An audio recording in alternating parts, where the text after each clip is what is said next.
जनता को इससे सरोकार नहीं था, इस मुद्दे से जनता ने फिर बीजेपी के पक्ष में वोट डाला।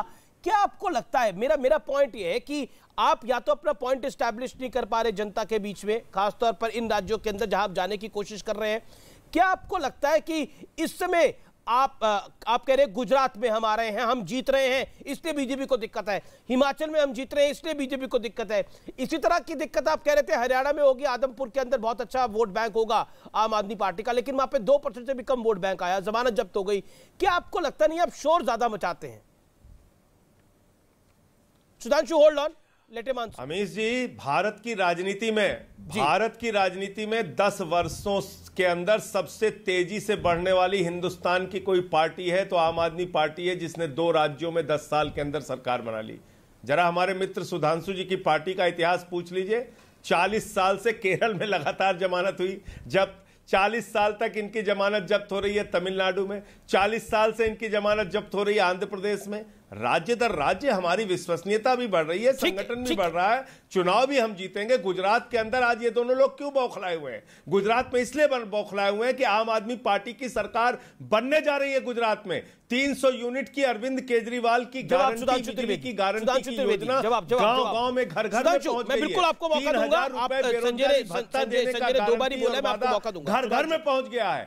और 8 दिसंबर के बाद वहां पर 300 यूनिट बिजली फ्री होगी, 3000 रुपए बेरोजगारी भत्ता होगा नौजवानों के लिए।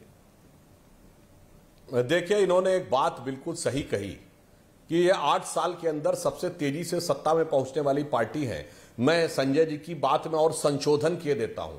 आप 8 साल में नहीं, आप अपनी स्थापना करने के 8 महीने के अंदर सत्ता में आ गए थे, क्योंकि आपका लक्ष्य था सत्ता पाना, येन केन प्रकारेण सत्ता पाना। जिनको चोर और बेईमान शब्दों से आपने विभूषित किया था, उन्हीं के कंधे पे चढ़कर आपने सबसे पहले सत्ता पाई थी। मगर हमने कभी किसी प्रकार का कंप्रोमाइज नहीं किया, इसलिए हम लंबे समय तक विपक्ष में रहे और तपने के बाद, तपस्या करने के बाद सत्ता में आए और हमने भारत का विचार बदला।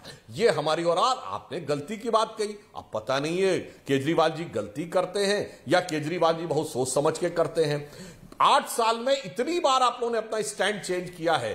अब मैं ये पुनः वो बातें जनता को याद दिलाने का कोई औचित्य नहीं, पर कह दूं कि भाई मैं 2 कमरे के फ्लैट में रहूंगा, मकान में नहीं रहूंगा। अरे भाई, आवश्यकता होती है, मुख्यमंत्री बनेंगे, आपका इतना पैराफर्नेलिया होता है, आपका वीडियो कॉन्फ्रेंसिंग का कक्ष होना चाहिए, आपका मीटिंग का एक कक्ष होना चाहिए, आपका जनता से मिलने का अलग कक्ष होना चाहिए, आपके सेक्रेटेरिएट के 3-4 लोगों का होना। नहीं जी, जनता को भरमाने के लिए कहा, नहीं जी मैं वैगन आर में चलूंगा। अरे भाई, सुरक्षा लेना आवश्यकता होती है, मैं इसका मजाक नहीं उड़ाता। आज आपके पंजाब के मुख्यमंत्री को जरूरत है, परंतु है ना 42 गाड़ियां चल रही है ना उनकी सुरक्षा में। इसलिए मैं कहना चाह रहा हूं, यदि आप गलती मानते हैं तो इसका मतलब आप गलतियों से सीख रहे हैं, और गलतियां सीख रहे हैं तो अब देश की जनता इस बात को बहुत समय नहीं दे सकती आपकी कि आप hit and run hit and trial करते रहेंगे और गलतियों से सीखने के लिए अप्रेंटिसशिप के रूप में।